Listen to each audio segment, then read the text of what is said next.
Now let's talk about the definition of these two terms, that is the potential which is denoted by V and the potential energy which is denoted by U. अब इनके definition पे आते हैं, पहले potential पे चलते हैं। देखिए पोटेंशियल क्या है, पोटेंशियल में आप किसी चार्ज Q की वजह से R डिस्टेंस पर पोटेंशियल डिफाइन करते हो। So potential is defined at a point due to a charge. And how it is defined, इसको डिफाइन करते हैं कि इमेजिन कीजिए कि एक +1 कूलम का चार्ज है, +1 कूलम का charge, and this charge is very far away, बहुत दूर है, डिस्टेंस पे है, बहुत डिस्टेंस पे है। इमेजिन कीजिए इंफिनिटी पे है, क्योंकि इंफिनिटी को रेफरेंस मानते हैं, वहां का पोटेंशियल जीरो समझते हैं, वहां पे कोई एनर्जी नहीं होता, इसलिए वहां को जीरो समझते हैं। इस +1 कूलम के चार्ज को जब इंफिनिटी से आप यहां थोड़ा सा जैसे इसके रेंज में लाएंगे ताकि ये इस पे फोर्स लगाने लगे, तो जो +Q है वो +1 कूलम पे फोर्स लगाएगा, किधर की तरफ, उधर की तरफ। ये +Q इस 1 पे इधर की तरफ फोर्स लगाएगा, रिपेल करेगा। अगर रिपेल करेगा तो आपको भी फोर्स लगाना पड़ेगा इधर की तरफ। अगर हम भी बिल्कुल उतना ही फोर्स लगाए जितना ये वाला इस पे लगा रहा है, तो इसका एक्सेलरेशन क्या होगा, जीरो होगा। तो जैसे से आप बहुत स्लोली लेके इसको चल रहे थे, बिल्कुल उतने से ही चलते रहेगा, फिर इसको यहां लाके रख देंगे, क्योंकि हमने फोर्स लगाया, डिस्प्लेसमेंट हुआ तो वर्क किया। एक्सटर्नल एजेंट जो भी वर्क करेगा इसको इंफिनिटी से यहां तक लाने में, उसी वर्क को इस पॉइंट का पोटेंशियल कहेंगे। So what is potential, potential due to a charge particle, किसी चार्ज पार्टिकल की वजह से पोटेंशियल एट ए पॉइंट, किसी पॉइंट पर, इज डिफाइंड एज, उसको डिफाइन किया जाता है वर्क डन, किसके कारण work done, by external agent. अगर कुछ नहीं लिखा रहे वर्क डन तो हमेशा एक्सटर्नल एजेंट की वजह से ही होता है। Work done by external in bringing a unit positive charge, जो कि इमेजिनरी है, from infinity to that point quasi statically, मतलब बहुत स्लोली लाना है। तो इसको यहां से लाए और यहां रख दिए, जब आप यहां पे रखेंगे तो उस पर फोर्स लगेगा। यूनिट पॉजिटिव इमेजिनरी चार्ज पर जो फोर्स लगता है उसी को तो इलेक्ट्रिक फील्ड कहते हैं। तो जब इसको यहां से यहां रख दिए तो ये इमेजिनरी है, ये वाला इस पर फोर्स लगाएगा अपने से दूर, और इसी को हम लोग इलेक्ट्रिक फील्ड कहेंगे, जो कितने के बराबर होगा, KQ/R² के। And this is the force, ये क्या है, फोर्स है। dr वेक्टर, r के इंक्रीजिंग को dr वेक्टर कहते हैं। और वर्क, किसी भी फोर्स की वजह से वर्क कितना होता है, इंटीग्रेशन F.dr। देखिए ये जो चार्ज है उसकी वजह से इस पर फोर्स लग रहा होगा, ये वर्क किसके कारण लिख रहे हैं, एक्सटर्नल एजेंट के कारण। एक्सटर्नल एजेंट जो ला रहा होगा वो भी फोर्स इधर की तरफ लगा रहा होगा और इतना ही लगा रहा होगा। सो एक्सटर्नल एजेंट का फोर्स F एक्सटर्नल कितना होगा, KQ/R², but direction will be leftward. अब वर्क क्या होता है, फोर्स डॉट डिस्प्लेसमेंट F.ds, किसकी वजह से वर्क डन लिख रहे हैं, एक्सटर्नल फोर्स की वजह से, तो फोर्स एक्सटर्नल डॉट dx, यहां पे dr लिखेंगे, तो मैं लिखूंगा F एक्सटर्नल डॉट dr। जब डॉट प्रोडक्ट कीजिए, F एक्सटर्नल डॉट dr करेंगे तो F external dr cos theta लिखेंगे।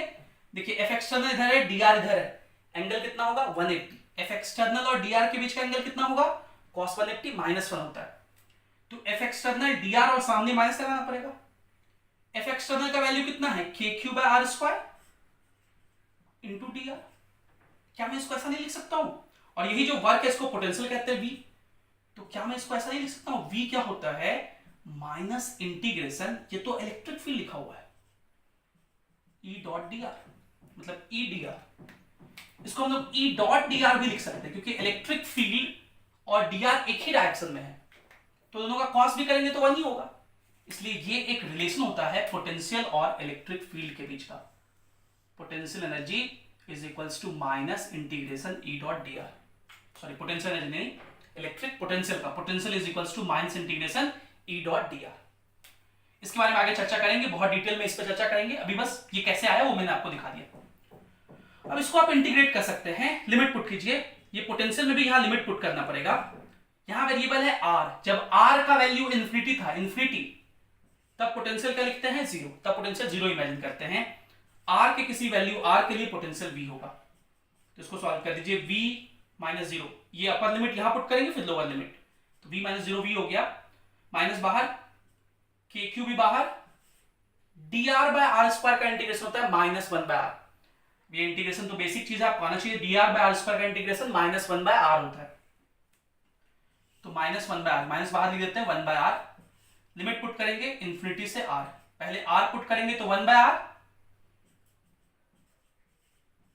1 by r, minus infinity put करेंगे तो 1 बाय इंफिनिटी, 1 बाय इंफिनिटी 0 होता है, जिसको मैं हटा दे रहा हूं, तो क्या बचेगा k Q by are. So potential कितना आ गया, k Q by r. This is the derivation of electric potential. Now come to potential energy. Potential energy में क्या होता है, एक चार्ज Q1 होता है and another charge is Q2। किसी सिस्टम का पोटेंशियल एनर्जी होता है जिनके बीच का डिस्टेंस r है। सो पोटेंशियल एनर्जी को डिफाइन करेंगे, यहां पे ये चार्ज इमेजिनरी नहीं है Q2, Q2 है, एक रियल चार्ज है। सो इस Q2 को इंफिनिटी से यहां तक लाने में जो वर्क करना पड़ा होगा एक्सटर्नल एजेंट को, उसी को पोटेंशियल एनर्जी कहेंगे। Potential energy of the system of two charges is defined as work done. किसके कारण वर्क डन, एक्सटर्नल एजेंट के कारण। In bringing one of the charge in the field of other, एक चार्ज को दूसरे के फील्ड में, कहां से, from infinity to a point quasi statically. Infinity से किसी पॉइंट तक कैसे लाना है, क्वाजी स्टैटिकली लाना है। तो फिर से वही काम करेंगे, जब इसको यहां पे लाएंगे तो ये वाला इस पर फोर्स लगेगा इधर की तरफ, F कितना लिखेंगे, k Q1 Q2 by r square. External agent force उधर लगाएगा, F एक्सटर्नल, उतना ही के Q1 Q2 by r square, बाकी सब कुछ सेम रहेगा। फिर से आप पोटेंशियल एनर्जी लिखेंगे, पोटेंशियल एनर्जी वर्क के बराबर, वर्क क्या लिखेंगे, integration F external dot d are, लिख देता हूं F external dot d are, D R का डायरेक्शन तो उधर की तरफ होगा, तो ये हो जाएगा minus k Q1 Q2 by r square into d r. Same चीज आ रहा है, खाली यहां पे क्यू आर चेंज हो गया। This can further be written as, देखिए इसको एज ए फॉर्मूला याद रखना है, U is equals to minus integration, ये टर्म तो इलेक्ट्रोस्टैटिक फोर्स है ना, so F dot d r. So potential और इलेक्ट्रोस्टैटिक, पोटेंशियल एनर्जी और इलेक्ट्रोस्टैटिक फोर्स में ये रिलेशन होता है, और पोटेंशियल और इलेक्ट्रिक फील्ड में ये रिलेशन होता है। फिर से वही, जब इंफिनिटी पे है तब पोटेंशियल एनर्जी 0 था, r पे पोटेंशियल एनर्जी u होगा, u माइनस 0 u हो गया, k Q1 minus k Q1 Q2 by r, minus k Q1 Q2 बाहर आ गया, माइनस बाहर, dr बाय r स्क्वायर का इंटीग्रेशन माइनस 1 बाय r, तो ये प्लस हो गया, 1 बाय r को भी लिख दीजिए, इंफिनिटी से r, पहले r पुट करेंगे फिर इंफिनिटी, तो ये कितना आ जाएगा, k Q1 Q2 by r। ये पोटेंशियल एनर्जी का डेरिवेशन हो गया, बिल्कुल सेम डेरिवेशन जैसा यहां था। ठीक है, ये दोनों डेफिनेशन लिखिए, फिर आगे बढ़ते हैं। तो कुछ क्वेश्चन के साथ आगे बढ़ते हैं। इन क्वेश्चंस में सिस्टम ऑफ चार्जेस दिए हुए हैं and you are suppose to find potential energy of these systems. Point to be noted, ये सिस्टम ऑफ चार्जेस है, यहां पे दो चार्ज नहीं है। हम लोग जो पोटेंशियल एनर्जी का फॉर्मूला जानते हैं, U is equals to k Q1 Q2 by R। This formula is for two charges, दो चार्ज के लिए, बट यहां 3 है, यहां 4 है, यहां 6 है, कहीं 8 भी हो सकता है। ऐसे के लिए आपको दो दो का पेयर चूज करना पड़ेगा, दो के बीच पहले फॉर्मूला लिखिए, फिर इन दोनों के बीच लिखिए, फिर इन दोनों के बीच, एंड सो ऑन। जैसे इस सिस्टम का अगर पोटेंशियल एनर्जी लिखेंगे, पोटेंशियल एनर्जी किसी सिस्टम का लिखते हैं, जैसे इस क्वेश्चन में हम पोटेंशियल निकालने भी कह सकते थे। पोटेंशियल अगर निकालने कहते तो किसी पॉइंट पर निकालने कहते। फॉर एग्जांपल अगर हम कहते पोटेंशियल एट सेंटर कितना होगा, इस क्वेश्चन में हम ये भी कहते find potential energy of the following system of charges, also find potential at system, also find V at centre, V at centre. तो जब भी पोटेंशियल निकालने कहेंगे तो किसी पॉइंट पर निकालने कहेंगे, फॉर एग्जांपल सेंटर। जबकि पोटेंशियल एनर्जी किसका निकालते हैं, सिस्टम का, पूरे सिस्टम का। अगर हम पोटेंशियल निकालने की बात करें पहले, तो पोटेंशियल किसी पॉइंट पर निकालेंगे, फॉर एग्जांपल सेंटर पे निकालना है, यहां पे इस पॉइंट पर पोटेंशियल निकालना होगा। तो पोटेंशियल निकालना आसान है, आप एक चार्ज के वजह से लिखो, इसके वजह से यहां पे पोटेंशियल कितना। अब ये तो हम लोग जानते हैं इक्विलैटरल ट्रायंगल के वर्टेक्स से उसके सेंट्रॉइड का डिस्टेंस कितना होता है, a/√3। ये हम लोग याद कर चुके हैं, बहुत बार डिस्कस किए हैं। तो इसकी वजह से यहां पोटेंशियल कितना हो जाएगा, KQ, पोटेंशियल का क्या फॉर्मूला होता है, के Q by are. So K Q by ये डिस्टेंस ए बाय √3, तो √3 ऊपर चला गया। इसके वजह से भी यहां पोटेंशियल लिखो, सेम होगा। इसके वजह से भी यहां लिखो, 3 मल्टीप्लाई कर दो, यही आंसर हो गया पोटेंशियल का। तीनों की वजह से लिखे, ऐड किए तो मतलब 3 मल्टीप्लाई करना हुआ, ये पोटेंशियल हो गया। लेकिन जब पोटेंशियल एनर्जी लिखेंगे तो इस सिस्टम का पोटेंशियल एनर्जी लिखेंगे, उसके लिए पहले इन दोनों के बीच लिखेंगे। कितना होगा, पोटेंशियल एनर्जी का फार्मूला क्या होता है, के Q1 Q2 बाय आर। तो इन दोनों के बीच कितना लिखेंगे, के Q इंटू क्यू हो गया Q स्क्वायर बाय ए। इन दोनों के बीच कितना लिखेंगे, K Q into Q square by A. फिर इन दोनों के बीच कितना लिखेंगे, तो 3 मल्टीप्लाई कर देंगे। लेकिन ये कोई रूल नहीं है कि 3 चाहिए तो 3 मल्टीप्लाई कर दिए। फॉर एग्जांपल यहां देखिए, यहां अगर सेंटर पर पोटेंशियल पूछे हम पहले, तो अगर हम सेंटर पे पोटेंशियल लिखना चाहें तो आप पहले इसके वजह से पोटेंशियल लिखो। ये डिस्टेंस a बाय √2 होता है स्क्वायर में, तो सेंटर होता है उससे वर्टेक्स का डिस्टेंस कितना होता है, a बाय √2। सो इसके वजह से यहां पोटेंशियल कितना लिखेंगे, के क्यू बाय a बाय √2, तो ऊपर चला गया √2। इसकी वजह से भी उतना ही, 4 मल्टीप्लाई कर दीजिए पोटेंशियल। ओके, पोटेंशियल में तो वही करना पड़ेगा, 4 मल्टीप्लाई कर देंगे, नो प्रॉब्लम।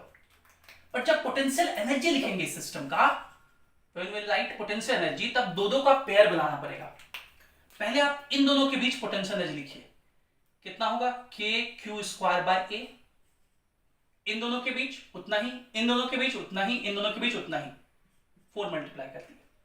लेकिन एक दो पेयर और बनेगा, एक इन दोनों के बीच का पोटेंशियल एनर्जी जो डायगोनल पे है, के क्यू स्क्वायर बाय √2a।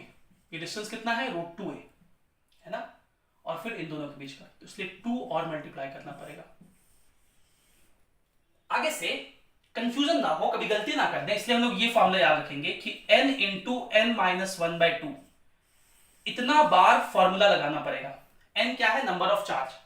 अगर 4 चार्ज है ना, तो 4 इंटू 3/2, 4 × 12/2, 6 बार फॉर्मूला लगाना पड़ेगा, मतलब 6 पेयर बनेंगे। तो 4 साइड के बन गए और 2 डायगोनल के। आगे से इसको ऐसे भी याद रख सकते हैं, उतना ही पेयर बनेगा जितने ज्योमेट्रिकल डायमेंशन होते हैं। स्क्वायर में 6 ज्योमेट्रिकल डायमेंशन होते हैं, 4 साइड और 2 डायगोनल, है ना। तो 4 साइड के अलॉन्ग पोटेंशियल एनर्जी लिखना पड़ेगा और 2 डायगोनल के अलॉन्ग, ऐसे भी याद रख सकते हैं। ठीक है, बाकी सोच भी सकते हैं, तीनों तरीके से कर सकते हैं। या तो आप पेयरिंग सोचे अलग अलग, या ये याद रखें कि कितने बनेंगे, तो यहां से चेक कर लें इस फॉर्मूले से, या ये याद रखें कि जैसा फिगर है उसके जितने ज्योमेट्रिकल पैरामीटर होते हैं, जितने ज्योमेट्रिकल डायमेंशन होते हैं, उतनी बार फॉर्मूला लिखना पड़ेगा। जैसे यहां करके देखते हैं सारे से। अब इसमें सोचने में बहुत टाइम लगेगा, क्योंकि 6 है, 6 × 5 = 30/2, 15, 15 टाइम्स आपको फॉर्मूला लिखना पड़ेगा। What is this, this is a regular hexagon of side A. First of all, ये जो सेंटर है, let's find potential at the centre, क्योंकि 2 पार्ट है ना, पोटेंशियल भी निकालना है सेंटर पर और इस सिस्टम का पोटेंशियल एनर्जी भी निकालना है। पहले पोटेंशियल निकाल लेते हैं, वो काम आसान है। अगर यहां पोटेंशियल निकालना है तो इसके वजह से यहां पोटेंशियल लिखिए, ये डिस्टेंस कितना होता है। अब ये डिस्टेंस मैं बता रहा हूं, ये डिस्टेंस a होता है।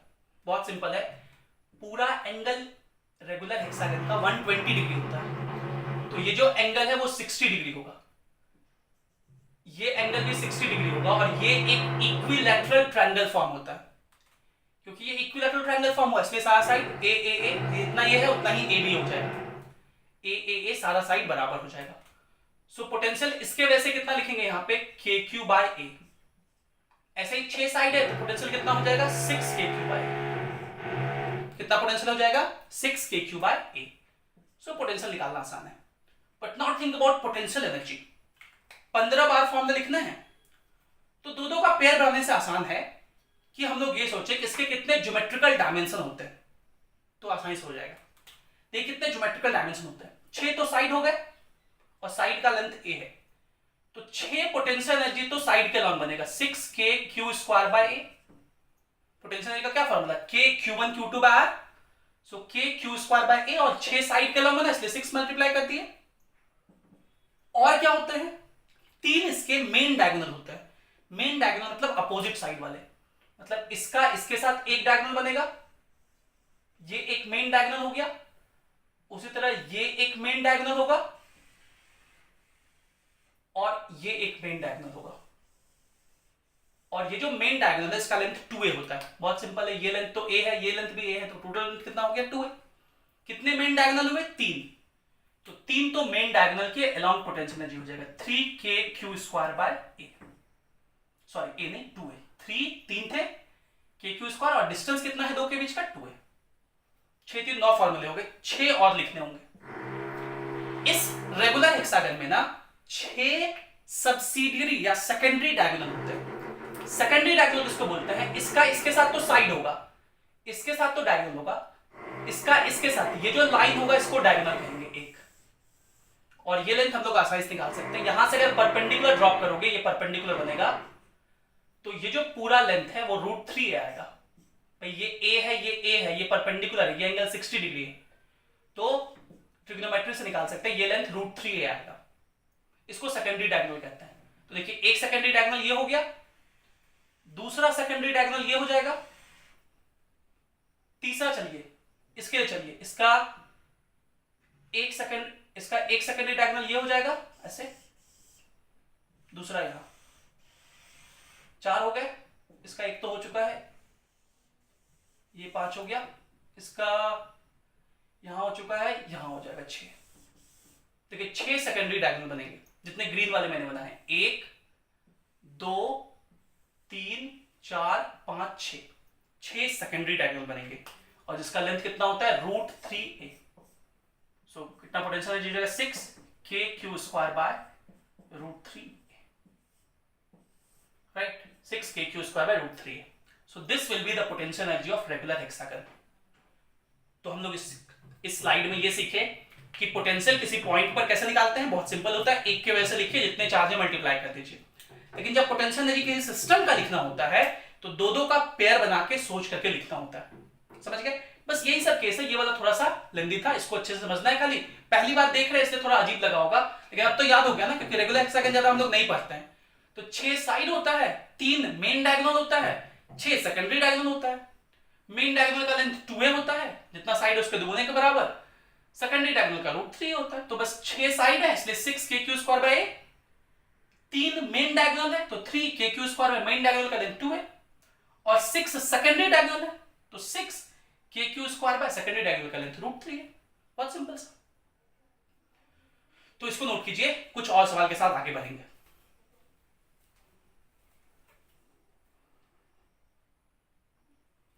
So let's discuss few more questions on potential energy.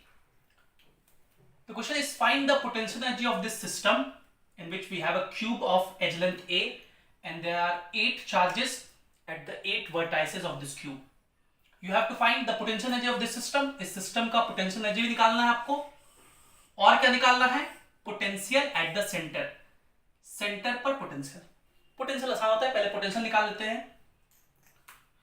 इस सेंटर पर पोटेंशियल कितना होगा, तो पहले एक की वजह से लिखेंगे, किसी एक चार्ज की वजह से। इस चार्ज की वजह से लिखिए, इस चार्ज की वजह से इसको यहां मिला दीजिए। इस पॉइंट का पोटेंशियल कितना होगा, ये डिस्टेंस कितना होगा, तो ये डायगोनल है ना, पूरा डायगोनल का लेंथ होता है √3a/2। √3a/2 सॉरी, पूरा डायगोनल होता है √3a, ये लेंथ कितना हो जाएगा √3a/2।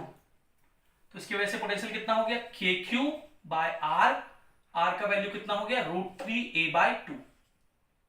अब इसी तरह r2 की वजह से लिखेंगे, इसलिए कितना मल्टीप्लाई कर देंगे 8। So this is the potential energy, जब हम लोग को sorry this is the potential at centre. ये सेंटर पे पोटेंशियल हो गया। अब पोटेंशियल एनर्जी सोचिए, कितने फॉर्मूले लिखने पड़ेंगे, 8 है ना, तो 8 × 7/2 28, 28 बार फॉर्मूला लिखना पड़ेगा। सोचने से ज्यादा अच्छा है कि आप ये सोचिए कि इस क्यूब में कितने पैरामीटर्स होते हैं। क्यूब में कितने पैरामीटर्स होते हैं, तो अगर आप गौर से सोचेंगे तो क्यूब के 12 एज लेंथ होते हैं, 12 ये गिनोगे 1 2 3 4 5 6 7 8 9 10 11 12 साइड लेंथ होते हैं। सारे साइड का लेंथ a होता है। तो 12 पोटेंशियल एनर्जी का फॉर्मूला तो ऐसे लिखती है 12kq²/a, क्योंकि a साइड के लॉन्ग था। उसके बाद ये एक फेस है और एक फेस में 2 डायगोनल बनेंगे। ये एक डायगोनल हुआ और ये दूसरा डायगोनल जो कि स्क्वायर बनता है, तो स्क्वायर का एक डायगोनल का लेंथ √2a होता है। तो एक फेस में 2 डायगोनल, 6 फेस हैं, 12 डायगोनल, तो 12 तो एनर्जी डायगोनल के अलॉन्ग हो गया, 12kq² बाय डायगोनल का लेंथ √2a, फेस डायगोनल के अलॉन्ग 12 फेस डायगोनल, और 4 बॉडी डायगोनल होगा। इस कॉर्नर से इसके नीचे को मिलाने वाला लाइन, इसके नीचे से इसको अपर को मिलाने वाला लाइन, इसके टॉप से ये कॉर्नर, और ये टॉप से ये corner, 4 body diagonal. So 4kq² by √3a, this is our answer. इस तरह से इस सिस्टम का पोटेंशियल एनर्जी निकालेंगे।